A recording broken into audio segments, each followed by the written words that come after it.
shooting at people. They still deny as we speak. Now they're no longer denying that they were there. They're denying that they killed anybody.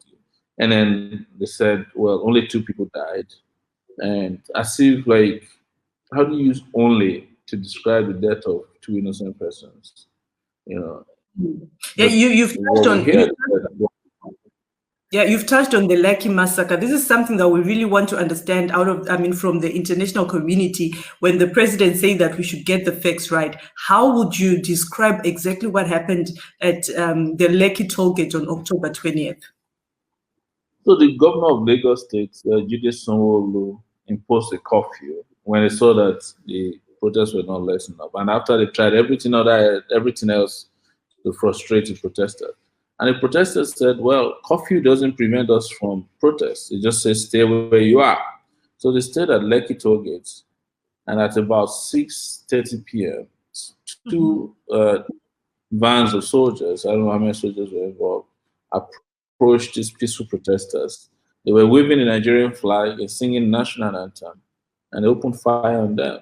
When they started, I won't say kids, these young people thought it was a joke. And they were asking to sit down, just wave your flag, because I had been the myth for a week that if you have a flag, the army will not shoot you, nobody will shoot you. It didn't happen to be so. They just started shooting at these people, and some died right there. And some other persons died. I couldn't. We had so many were injured, and they put so many of them in their trucks and took them back to their barracks. So we don't even know the fate of the people that were taken to the barracks. So, but we know the barrack where these soldiers came from. It's called Bonny Camp Barracks. It's of the 65 Battalion in the Nigerian Army. It's that much we've been able to figure out. But they still deny that anybody died, even though we've heard from Amnesty International that over 12 to 15 people died. So I think what they did was to pick up body, but which has been the tradition of Nigerian military, and go hide their bodies. Yesterday, I heard somebody was found thrown into the lagoon. I cannot confirm exactly the circumstances, but they're doing everything they can to cover it up. But the governor of Lagos State has partially confessed to the fact that, yes, these are soldiers from a particular barrack no more than 10 minutes away, and that they got there, they arrived earlier than they had agreed. So the discrepancies are not much anymore. It's just to figure out who commanded them and who are the soldiers in these 2 Hilux vans, and to make sure that appropriate punishments are meted to them, both locally and internationally, so that this doesn't repeat itself. You are a people's person. Are there any families, any parents that have come forward to you or through your people to say their sons or their daughters are missing? I have over 22 slides from Twitter of people who said, families, friends, and relatives of missing persons. 22 of them sent to me saying they can't find them. So what we don't have at this point is how to categorize who's dead and who is injured. They have not denied that people died. They're just hiding in numbers because they don't want it to be called a massacre. They also haven't denied that the governor went to visit hospitals where injured people were being treated. Yesterday, we had one of the guys was injured. We have his leg amputated today because it's going to get gangrenous. So nobody is denying the basic facts. They're just, spinning as much as possible to make this not appear or be called a massacre. For me, the moment it's premeditated, was pre-planned. Even the death of a person is a massacre. That's how I describe it. Because they had no business to that place. They had no business going to in a civil matter. Omoyele, you're someone that is known worldwide that you're very patriotic. You have Nigeria at heart. When you saw the flag that was dripping with blood, how did you feel that night? Nigeria flag dripping with blood. Look, I felt bad, very terribly bad. I was sad. While this was happening, they invited me to come back for my trial, the farcical trial, because they wanted to put me back in jail. I couldn't leave the house early enough to even go to court because I just couldn't deal with it. But I'm also not surprised. The Nigerian state doesn't have respect for the flag, doesn't have respect for the national anthem, it doesn't have respect for any national symbols. This is a bunch of crazy, incompetent, corrupt, and wicked leaders who will do anything just to strike fear in the heart of the citizens. Otherwise, there's no reason to send soldiers to go and shoot at peaceful protesters. There's nobody at Lekki Tollgate who had a penknife on him. All right, let's analyze the president's speech. What did you get out of it as a Nigerian citizen? Oh, I think it redefined for a lot of people some of their own position, that they think that there's some people who actually feel that I'm too radical, that my position is too radical about Nigeria, especially the younger generation. And they even accused me that maybe because we're using the word revolution, they will bring the government to be more harsh. But these are not revolution now people. These are EndSARS protesters. So it speaks to what I've always told people, that it doesn't matter how radical, whether you're in the middle, left or right of the spectrum. When they're after you, they'll kill you without looking back. They'll kill you without respect for your rights as a human being. They just hate you, not because of any ideological differences, but because you even stand up to ask for your right. The Nigerian state will kill you. And a lot of people now understand that. I think that was why, after the killings, a lot of people switched over to what I was advocated, that the current leadership must be kicked out of his place. So everybody now is not many people are talking about EndSARS, and some people are calling it end bad governance. Some people are saying Buhari must go. But that's always been my position. We should go for a revolution so we can solve this once and for all. But I also see some hashtag end Nigeria now. I don't know if you've seen that. I seem not to understand when people say end Nigeria now. If it ends, then what? There are a lot of people, groups that actually feels that Nigeria has outlived its usefulness because Nigeria was put together by the British in 1914. They brought the South and not together as an amalgamation.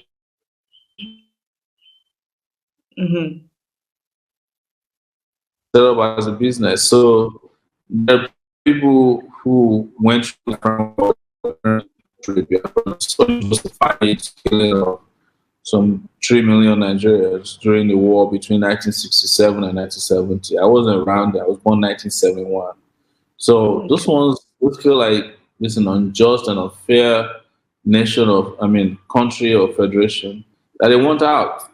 But let me tell you, as I often say to people, apart from those groups who specifically are talking about breaking up Nigeria, a lot of Nigerians have mentally seceded from Nigeria because this is an unjust and unfair. And the day after Lekki shootings, guess what was trending in Nigeria? Passports. They were saying, go get your passport and leave. Yeah, I saw that. Not a place worth human habitation. Like I said at the beginning of the show with you, there's no Nigerian that should go to hell. It will be double jeopardy because we have lived in hell on earth. Yeah. So how do you think the government can restore dignity into the police force now? People are not fighting for police force, they're fighting against the government. So the government has no dignity. There's no government in Nigeria. Why should I be lying to you that it's government? Which is the president of Nigeria is like an effigy, it's like apparition.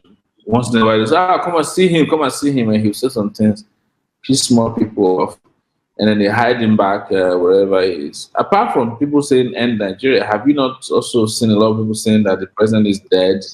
And they believe it. I've seen that, and I have questions. I have questions about that. Is that people believe that the man that's sitting in that seat today or that is in charge of Nigeria Nigeria is not Buhari. He said Buhari died 2017. And a lot of people believe that.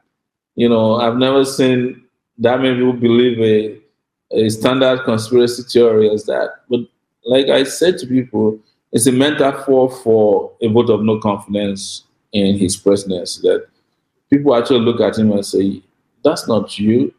Maybe there's some level of hope that if this was Buhari, he would have acted differently. But I keep telling people, this is Buhari of 1983, 1984, until 1985. This is a wicked, heartless Buhari, who pretends to not be the person who does evil, but is actually happy when evil is perpetrated against his people, Nigerian people. Yes. All right. Okay, Omoyele, still on President Buhari, we're talking of the speech. Everyone in the world was anticipating, like, what is he going to say in that speech? I want your honest opinion as someone who is at the hardcore of Nigeria. Can we analyze the speech? There's no need to analyze. He didn't give any speech that is worth analysis. Why would I waste my time analyzing it? It was a disappointment. But I wasn't surprised. I told people around me, I said, look, this man is just going to come and pour gasoline over the fire. He's not going to show any empathy because it's not him that is in control. A lot of people I know in government tells me the man is senile. He doesn't remember a lot of things. But I don't think he's as senile as he's wicked. This is probably how he wants things to be. But he likes subterfuge. He likes to hide behind excuses and persons. That's why all kinds of people that walk around him are the people you can easily blame for bad things as opposed to blaming Buhari, who's stable, the buck stops. This is Buhari.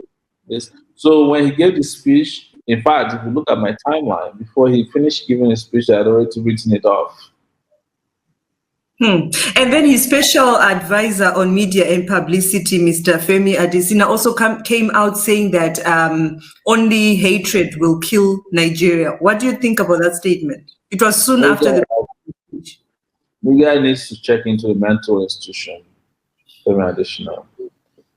On August 5, when we had a protest, he said it was a child play. Now he's saying something. Last week, I think he was blaming religious leaders for what's going on in the country. Let me tell you, I have been around Nigeria for 3 decades, monitoring politics, partaking in every protest. Part of what is sad about Nigeria is that you can never find shortage of bad people to defend the most indefensible things in the world. If Hitler were to be a Nigerian, he'd probably still be in power. Mm-hmm. Yes. Because you'll find people who would defend anything he does. They'll say, wow, for some people at this time, the president could be given, they could recommend the president to get a Nobel Peace Award. Just for shooting people. That's Nigeria. It's not in Mexico. So, Omoyele, if you were, you are a former presidential candidate. So if you were the president, how would you have handled this situation? If I was president, this situation would not have happened, and I'm not bragging, So because what brought about this thing is these tactical units. When I was campaigning, I said I would disband all of them. I would have disbanded them the day the day I was sworn in. Mm-hmm. I'll return them to regular police, and I'll remove every policeman who gets a VIP, and I will act as the commander-in-chief of the armed forces, including the police, remove them from the streets where they don't need to be, equip them properly, pay them a salary that is not the minimum wage, but the living wage. Because you cannot keep people who are holding weapons poor. Otherwise, you are inviting crisis. And then have an ombudsman to whom you can report if there are police abuses that's not based in the police headquarters or related with police. And this wouldn't have happened. And if this happened under my watch, the IGP would have been fired by now. I would have fished out every policeman who carried out any extrajudicial killing. They'll be on trial in public, transparently, and the confidence of the public would have been restored. But if I was president, we wouldn't have gotten to this. I would have resolved the problem before it got to this point. I'm not, because I've been a victim of police brutality. So yes, I have a bias against violation of people's rights by the police because they really beat me up pretty well as a student activist. And even when I went for a protest about 2 weeks ago at the police headquarters, we were close to, being shot at. They had started threatening us with guns and tear gas and all that. So I wouldn't have allowed this to fester out to this point where it became a major issue. But as I said, it would have been addressing a variety of problems because leadership is like internet bandwidth, right? Some is some is dial-up, some is 4G, 5G. These guys are still like no G's in the business of governance. So we would have been working over time and killing ourselves in the government or the cabinet if anybody wasn't working with a fired person. And I would have I would have represented myself physically in front of the protesters and talked to them and said, "This is what we're doing. Please go home. And if you don't want to go home, please conduct yourself in a way that I'll ensure that the police protect them, both from thugs and from extrajudicial activities that led to the deaths of a lot of these innocent kids." So I don't imagine that those have happened. And like I said, I'm not bragging. I know governance is not rocket science, and I campaign about these issues a lot. Now people understand, but slow to late. All right. So, what do you think about Tinubu's recent statement? Oh man, Tinubu was just implicating himself up and down. It's very obvious that Tinubu knew about the shootings because first on the day of the shooting, he issued his tweets where he said, "If the protesters don't go home, government will be justified to use force." And he denies that he had no hand in it. And yesterday, when he went to see the governor, he said it openly that the protesters who were shot at have some explanations to make.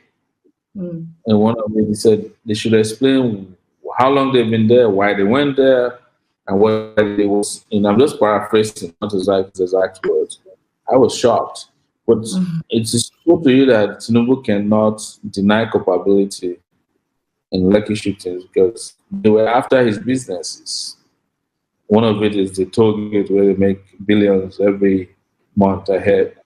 And then you see how protesters went and attacked his newspaper, his TV station. Let me make it clear that I don't support the attacks on any media platforms, regardless of what people think. But these are facts of the story as we have it today. I think it's obvious that he's further and further implicating himself because I'm sure he was privy to what was going on. Yeah, I know that you earlier said that hoodlums are the politicians, and you keep actually emphasizing the fact that you don't support violence. So what would you say to the people on the streets as we speak that are going into shops, into politicians' homes and stuff like that? What message do you have for them? Oh, no, it is the job of government where you have governments to prevent crime. I don't know of any recent protests, even the Black Lives Matter protests in the US. Looters were going into shops in New York and Los Angeles, everywhere. But what was the difference? Policing. It's the job of the police and law enforcement officers to stop looters. Where have you found them? For a Tinubu who's run Lagos for past close to 20 years now, when his shop was burning, there were no firefighters around. What happened to all the firefighting equipment that could have stopped the fire? Even internally, there ought to have been a firefighting system in place.